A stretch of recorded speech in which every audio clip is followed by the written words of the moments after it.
Hi everyone, Mike the MC, bringing you the self-care video. Today I'm going to talk to you about conscience and the idea of witnessing the truth but not generating the truth. And what do I mean by that? Now, this is with regard to conscience, being aware of how things are the standards. And something from St. John Henry Newman, it was a very interesting idea he was taking here in this book I'm about to share with you about Catholic education. And the book over here was about basically the author's take on how to raise children well in a world that's always changing in so many ways, right? And so the author's big intention is really to take care and love the children that we're raising, right?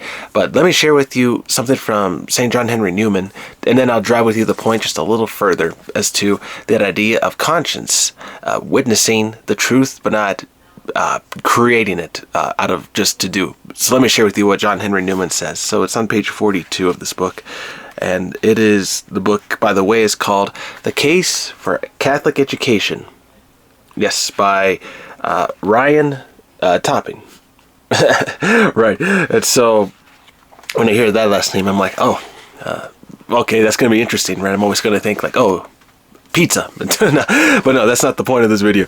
So anyhow, let me get back on track. So this is the quote from St. John Henry Newman about conscience here. So, conscience has rights, Newman explains, because it has duties. The conscience bears witness to the norms. It does not generate them.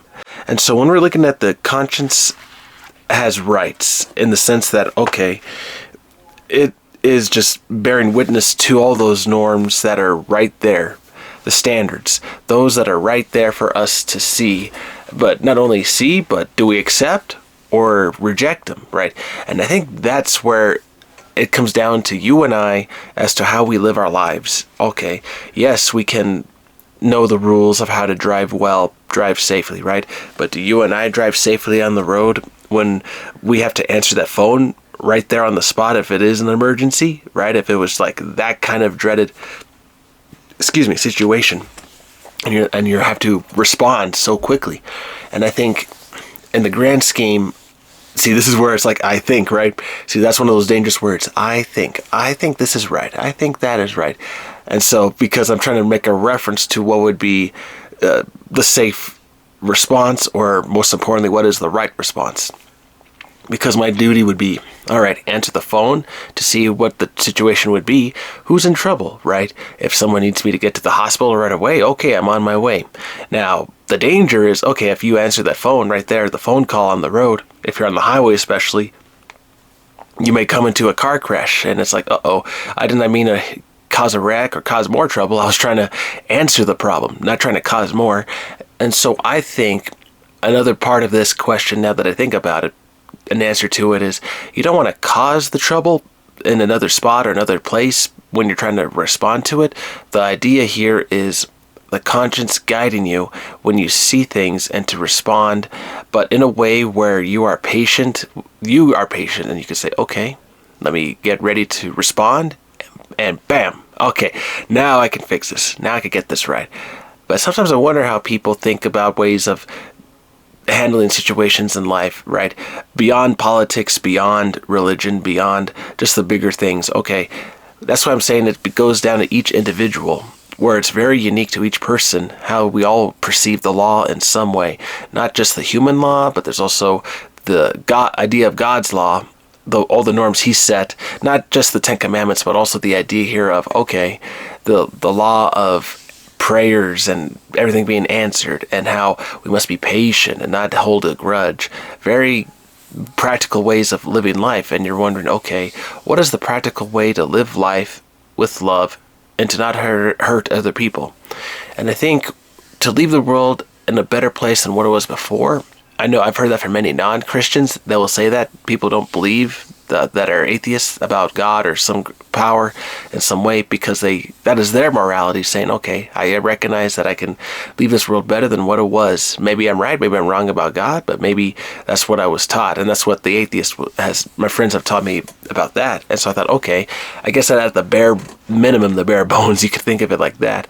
And so we're always looking at references and reframing based on the norms and standards that we've grown up with. Different cultures, different peoples with their traditions, right? And you're thinking, all right, what is my tradition here when I listen to Mike the MC with respect to what he's saying here? Okay, what is my tradition, me, Mike the MC, when I hear all the responses that people share on videos? Okay, maybe you grew up with a certain way of responding to intolerance, and you want to tolerate, or you don't tolerate the injustice, right? And so you will have the old-fashioned spanking, you will have the old styles of discipline, and people are like, wow, you'd still do that? And it's like, oh, is that out of date? But then you ask yourself, wait a minute, did that really work? See what I'm saying? Different methods, different times, and different ways of perceiving the ways of handling injustice.